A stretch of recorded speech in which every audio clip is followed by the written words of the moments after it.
COVID-19 saw her TED Talk, 3 Secrets of Resilient People, go viral. One of the top 20 most watched TED Talks of 2020. Best-selling author and award-winning academic researcher. Welcome to the podcast, Death, a Changing Industry, with myself, John Adams. Today, we have the great honour in speaking and talking and learning from Dr. Lucy Hone.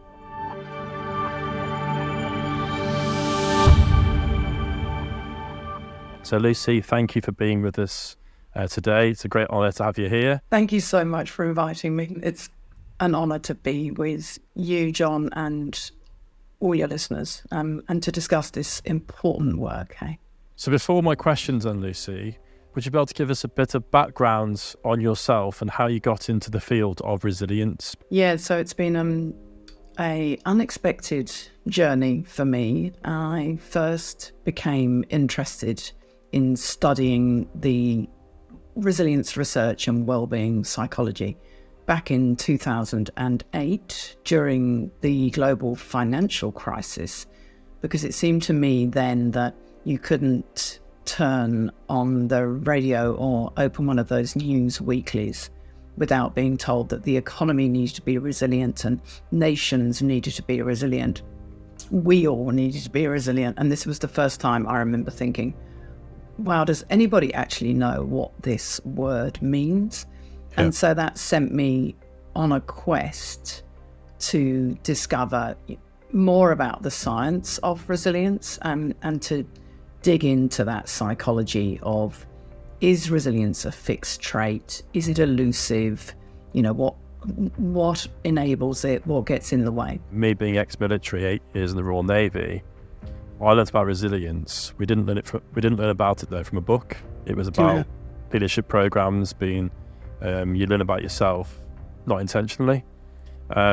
So yeah, I find it fascinating how and if we're able to bring the two together really and help just everyday people, because it appears that society is struggling and as we discussed prior to today's meeting, our relationship nationally and worldwide, some countries have got a better relationship with it than the UK. It's how we improve our nation's relationship with death, because it's my belief, and I believe it's yours as well, that the stronger we have that relationship, the better where we live. Yeah, I definitely think that death teaches us. And, you know, like you, I had an experience. I lost my mum reasonably early in life. I was 30 at the time, and I was about to give birth to our second child. And I think that first experience did teach me a lot about what was important, what matters, how to live. And in fact, that will be a future book from me at some stage, is about lessons in living from those who have experienced death, because I think it was one of the Barry Gibb, one of the Gibb brothers, who once said there are 2 types of people in life: those who have lost someone and those who haven't. I mean, it absolutely is a transformative experience, isn't it?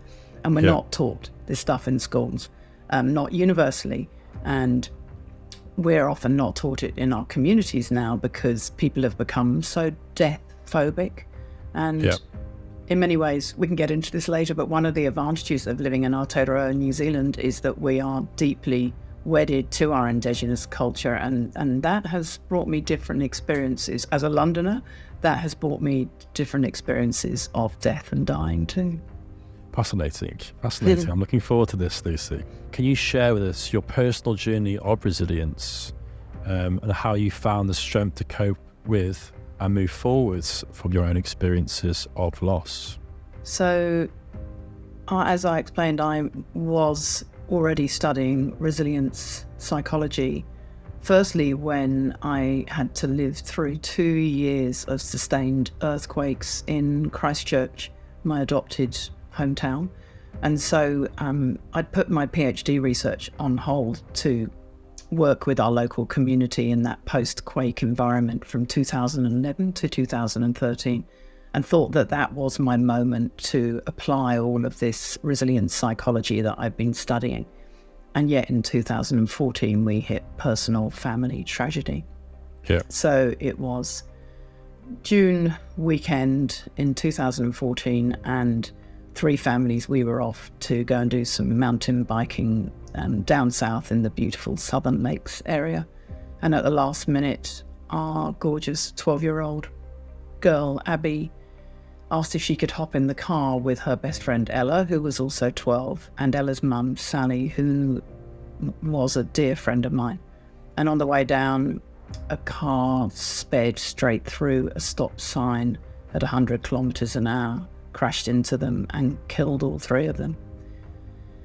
So while I'd already had experience of disaster recovery with the earthquakes and my mum dying, nothing, of course, prepares you for the loss of a child. And to be honest, I doubted how useful all of my training would be when faced with such a colossal loss, because of course we had not just the grief but the trauma when you're faced with that kind of tragic accident.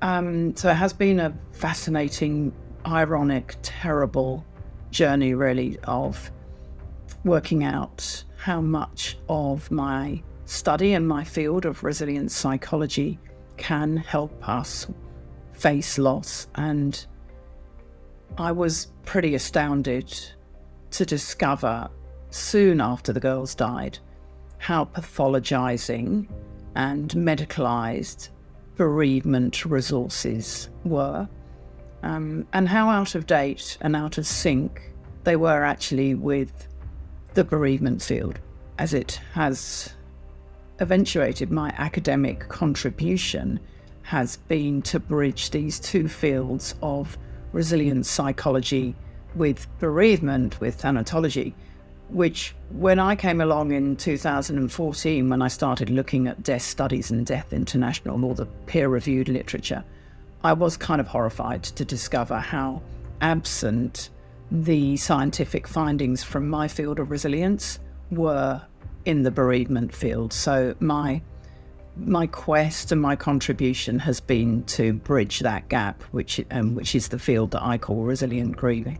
Yeah, just from my research on you, reading your book and learning about your tragic loss of Abby, it's just, I couldn't believe it really, like how your background, it's just, you use the word irony, which sounds so cruel, but it is, isn't it? You can't write it. No. You know, the fact that you've your knowledge and experience in this field, and then, like you say, what happened in New Zealand, for the vast amount of people who were at your level, surely it can't get any bigger than that, or than doing that. And then to go through what you did with your daughter, it's just unbelievable. So, but like, I believe my pain and loss of my own mother, I can help other people from that and educate and show people there is another way.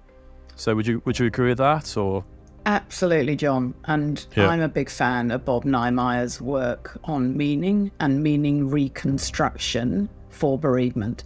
And he says, and I agree, that at the heart of grieving is a struggle to integrate what has happened into your life schema. We call it, the life story that you are on and that you've been telling yourself and expected to live.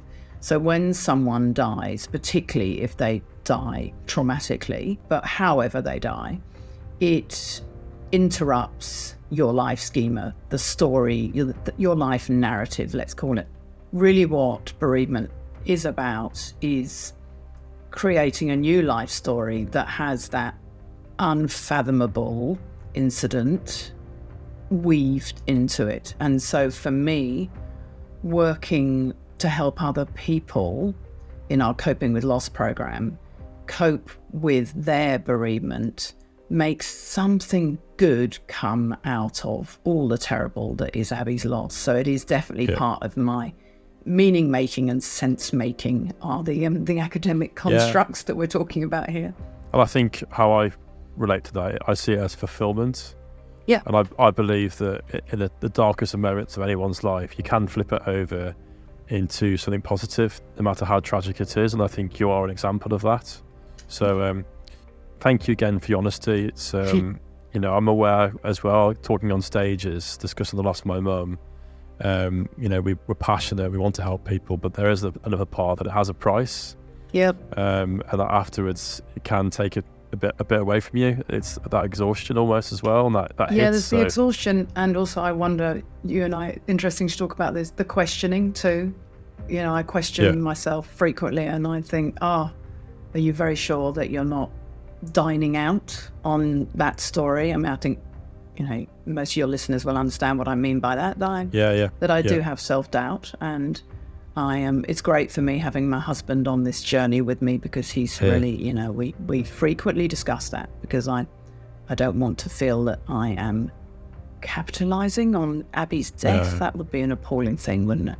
I think because you care, you might have those thoughts, but what I will say is the work that you're doing, you probably will never know how many people you're helping, and that's something you really need to focus on as well. I'm sure you are aware of that. I hope you're aware of that. Honestly, I think I am, but thank you. Okay. So my next question then. So grief is a universal experience, yet everyone processes it differently. What are some key insights you've gained from your research and personal experiences that can help individuals navigate through the grieving process and develop resilience? Okay, so great question. And the first answer to that is to repeat that one of the most important things we need to let people know is that grief is as individual as your fingerprint, which you said there, because that message is not getting through to people still. So in the work that we do, our clients often come to us saying, there's something wrong with me, I'm not grieving properly. And what they mean by that usually is that they're not going through the 5 stages of grief, which they expect they need to go through to grieve properly, or they're not actually really feeling any emotions, or people are criticizing them because they're not crying enough, or they're finding themselves laughing, or they're getting on really well, and they're almost suspicious of that. I should not be experiencing positive emotions during bereavement. So what the body of resilience psychology, the findings bring to the bereavement context is some really useful gems. Firstly, most humans get through bereavement using very ordinary processes. And actually, one of the standout findings of resilience research is that we are hardwired to cope. So the first thing we do is give people a hopeful message rather than a pathologizing message. The stats are clear that only approximately 15% of people experience prolonged grief disorder, which means that 85% of people get through grief without needing professional or medical or clinical intervention of any kind. And what I'm interested in is helping those 85% of people find their way to grieve. Yeah. And so, as you say, it is a highly personal thing. And one of the findings of resilience psychology and wellbeing science is that you need to find what works for you for resilience and well-being. Yeah. You've got to find the ways of thinking and acting and being that help instead of harming you as you navigate your grief. And of course that changes over time and it's different for everyone. We do a lot of work helping people manage relationships. We explain to them how important relationships and social connections are when you're grieving. And ironically though, at the time you need them most is also the time that relationships can be most challenging. And as a bereaved person, the time where you feel it so hard to ask for help and get the help you need. We run a live bereavement course called A Better Way to Grieve. And on that, one of the modules is all about identifying the 6 different ways, forms of support that people can get that will help them navigate their loss, and then giving them some time to explore who in their network might actually be able to fulfill some of these roles, but also to understand that the 1 or 2 or 3 people they're closest to are not likely to be fulfilling all 6 of those roles. So to get them to really cast their net wider. And we also do sessions on emotions because, of course, that emotional roller coaster is one of the most challenging aspects of bereavement. You know, we just go so quickly through emotions. And in my experience, people are scared of negative emotions. They think that they have to remove themselves from them or avoid them. And actually, so what we do is, far from telling people to be positive, we spend a lot of time working with our clients, working out how they can deal with those grief ambushes. Yeah. Those awful moments that, you know, Yeah. where it all hits you at the most inconvenient of times. And we bring the resilient psychology strategies that we've seen work with clients over some time, but are also backed by science. We bring those to the equation and get people to choose what works for them. So, you know, it might be box breathing, it might be naming that emotion, it might be you're at work and you can't actually melt down right now. And so then instead we train them to find a time later in the day, maybe to sneak out to your car. And oddly, it doesn't sound plausible, but you can actually compartmentalize your grief enough to, if you can't do it there and then, you're in the boardroom presenting, to either cultivate the relationship, meaning that you can just say, hold on, you all know I'm grieving, I'm just going to have a moment, or to be able to remove yourself later and go and put on some music or do something that will bring that grief out. So it's very, very practical. It's very research informed, and there are way too many tools and strategies for me to, I've almost dug too deep already. Where I see this, when I arrange funerals, and I was with someone last week, and the lady I was with she broke down in tears, and she was very apologetic. And I was saying, like, you don't need to apologise to me. And actually, she felt bad for crying, and I was like, Yeah. you having these moments is how you're going to move forward. It's the people that I've met that hold this stuff, put it away, because I believe that grief will come for us all. You know, you have to acknowledge it and sit in it, and I think that's important. That's how you move forwards. Would you agree? So a couple of things to say on that is, firstly, we always make sure people understand that they're so scared of crying. I agree. So they apologise for it. And one is, we would say to them, actually give it a go, and you realise that no emotion really hangs around that long. So if you're going to cry, the likelihood is you're actually going to cry for about 30, 40 seconds, not 3 or 4 hours. I mean, of course, sometimes we have terrible days. And the other thing is, there's been some really good research to show that grief doesn't have to come back and bite you, because of course, every relationship is different. And so there are sometimes bereavements in our life that we don't really cry about for so many different reasons. And then the research shows that delayed grief doesn't occur. And that was one of the things that I was really mindful of, because we have had 2 teenage boys, they're grown up now. And I was really concerned, and I would pester them before I understood more about bereavement. I would pester them and say, like, I think you need to go to a counsellor because you're not crying enough, and I'm really worried that it's going to come back and bite you.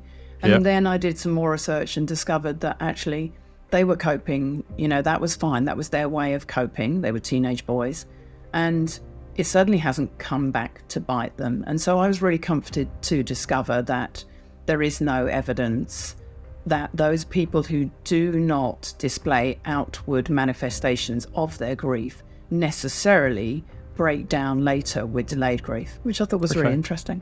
That is interesting, and it's I think it gives people some hope as well, doesn't it? That to think, actually, like you say, I'm okay, and that's okay as well. So and it's so personal to the relationship, isn't it? Yeah. So you know, some people die, and we're acutely hit. Other people, for whatever reason, usually a reflection of that relationship, we grieve totally differently. And just a real side story to that, I arranged a funeral service last week for a husband and wife. It was her grandparent that had died, and there was no relationship there.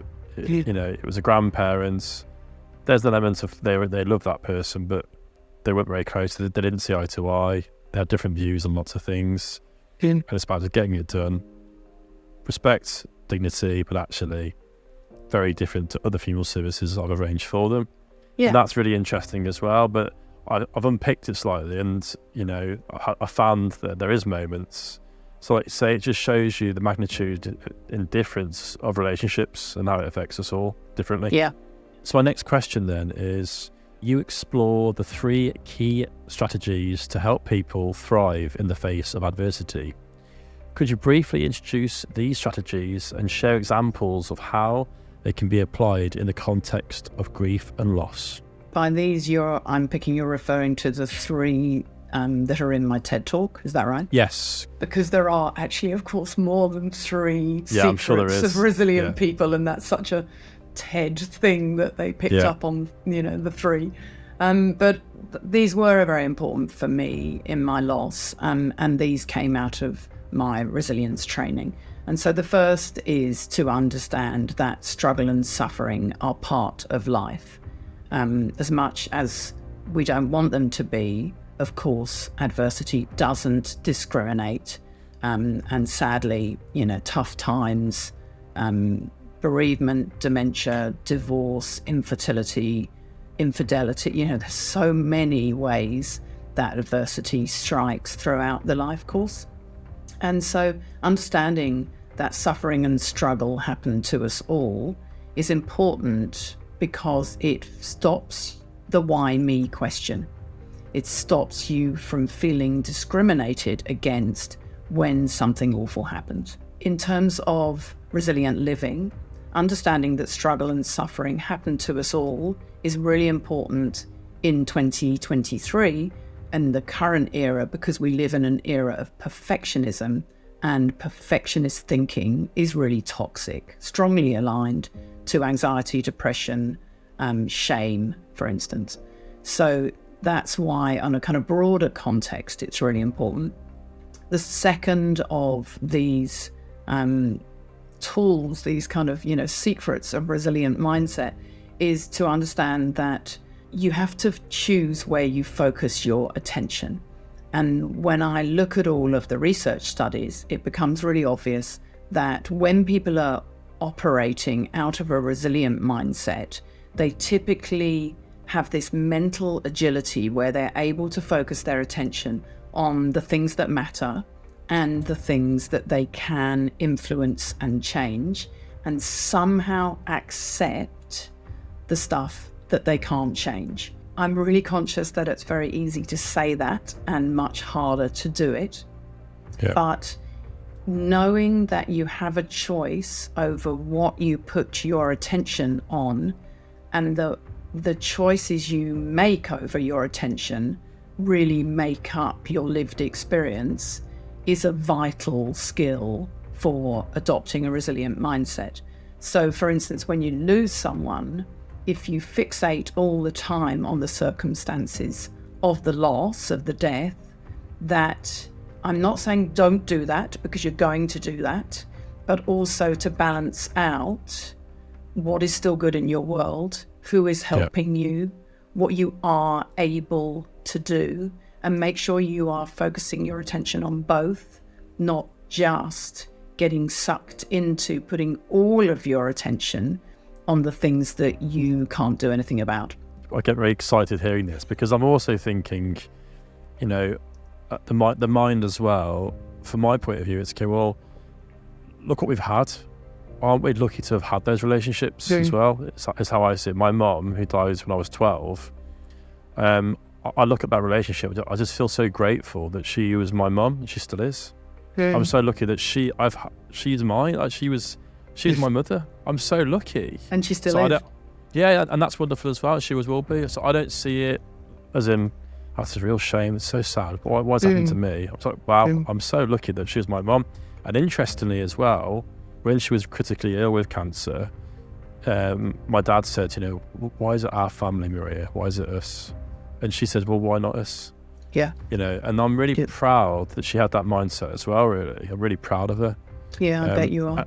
And then finally, talking to you as well, Ollie Ollerton, I'm not sure if you know who he is. It's fascinating how alike you both are. You're obviously the academic version of Ollie Ollerton. Ollie Ollerton, if you're watching this, I'm sorry for saying that. But obviously, your end goal is the same. it's incredible, because it's all about building ourselves up to live strong lives, really, and to live healthy lives.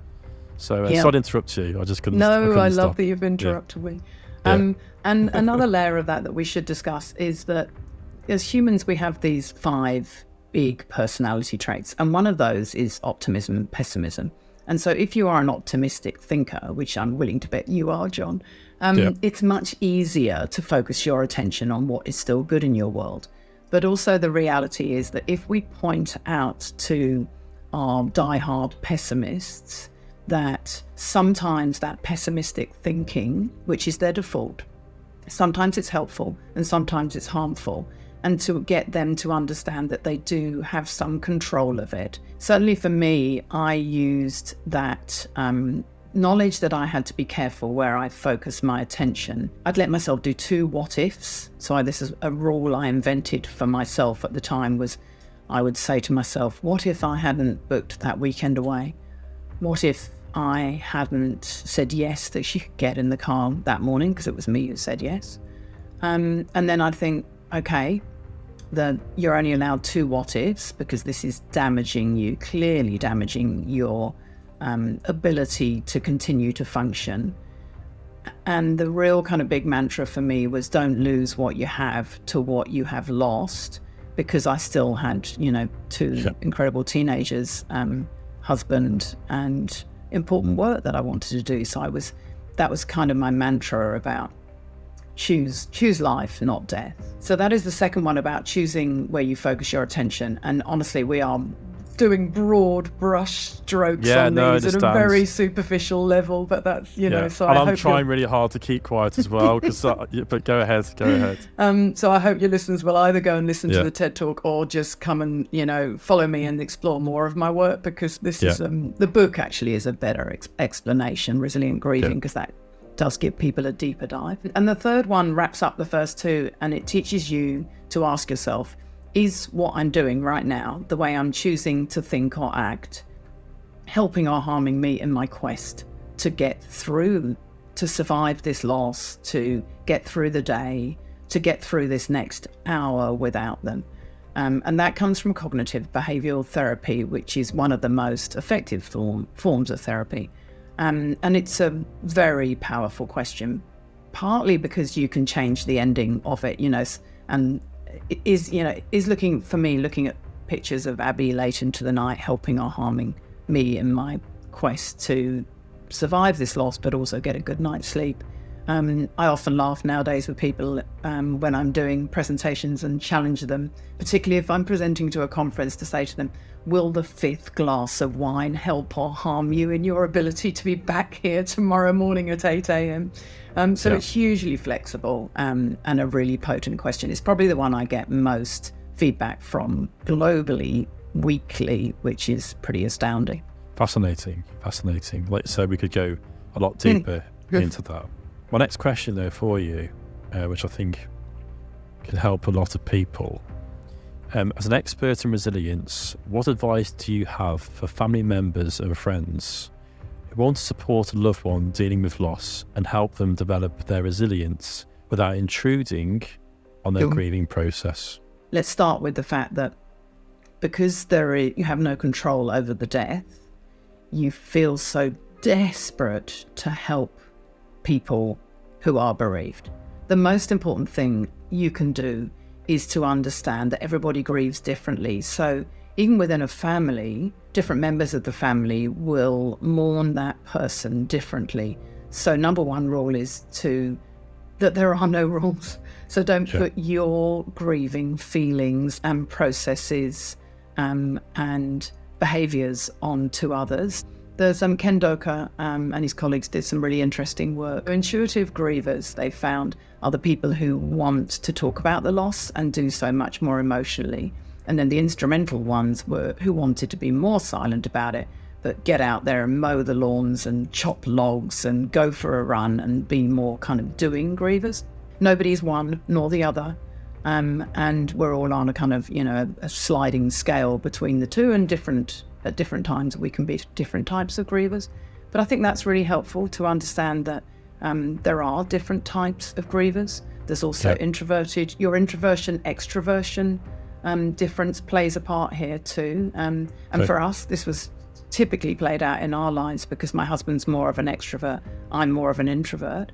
So knowing that, I ended up in that very busy time opting to just drive people around so I could have one-on-one conversations. He stayed at home and did the big kind of hosting of people, and that worked for him. The other thing that I'm happy to share with you is I wrote a piece recently on 6 different ways that you can help. So I can share that with you and you can post it afterwards. But we get people in our A Better Way to Grieve course. We get people to map, firstly, all the people who are available to them as support. And then we get them to think of those 6 different forms of support and do some kind of web mapping.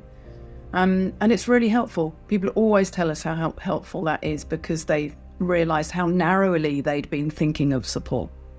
Again, though, what it does, it provides a plan. I think, it's such a moment of fear. You're giving a sort of, say, a map, aren't you? Yeah. Like, this is how we're going to achieve the goal. Yeah. Obviously, the goal is very difficult to achieve, but it's always moving as well.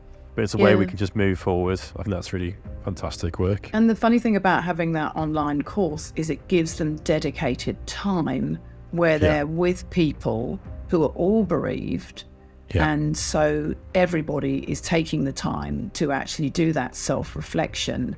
And you don't normally get that time in everyday life. You don't so get we time. think that is part of the power, the transformational power of that course. Again, going to the gym, just these simple things, allocating time for yourself is so important, and we don't seem to be very good at it, do we? Really, everyone gets busy with just stuff. You bringing up going to the gym is a good moment to remind people that your mental health is just like your physical health. You have to keep practicing it. It's a muscle. Resilience is a muscle. You have to keep practicing what works for you, discovering what works for you, and then working out ways to do the things that work for you. Julia Samuels, who you're aware of in the UK, she's very big on that as well, with physical being as important as emotional.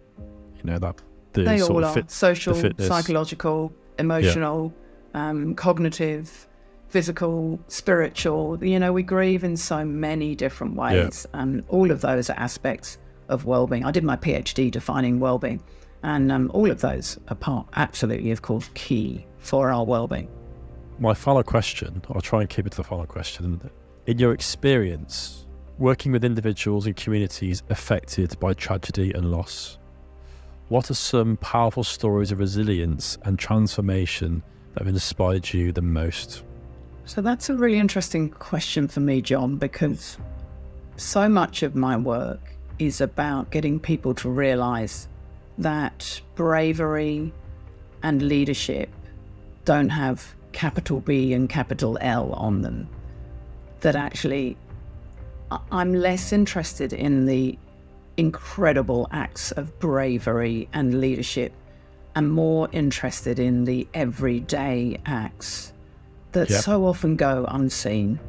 And I know from talking to our clients, their big moments of bravery are sometimes when they manage to put on their coat and go down to the bridge class and they sit crying outside in the car and they eventually pluck up the courage to go in and reconnect with their friends who, and that's such a big moment. I'm proud of the fact that the work we do gives people permission to explore how they feel. Really, John, in my work, that is what it is all about. It's about the fact that there are better ways to grieve than the 5 stages of grief, and that we all need to find our own way so that we can grieve at our own pace in our own time. For me, what it highlights to me is you create a platform and you inspire people to create connection. Again, and that's something that I believe in, is how we find fulfillment in life. So, fantastic. And it's all about that, isn't it? Resilience, the standout finding of resilience research is that no one goes it alone, and that it is our connections to each other, to place, to purpose, to meaning that make all the difference for us as humans. Well, I think that is a wonderful time to sort of close the podcast, and just a huge thank you for the talk, to learn about you and your views and your experiences and your knowledge. And I hope we've done Abby proud as well. What we've said, I'm sure she'd be in awe and just so proud of her mom, the work that you're doing and helping so many people. So just a huge thank you. Yeah, and likewise to you, John. We all do our best, hey, and that with the cards that we're given. So thank you for the work that you do, and to all of your listeners for the really important work you do. You know, together we are the grief community, hey. I'd like to say a huge thank you for watching the podcast today. Please subscribe to the channel, as we have some fascinating guests lined up, and please be part of this special journey. Thank you.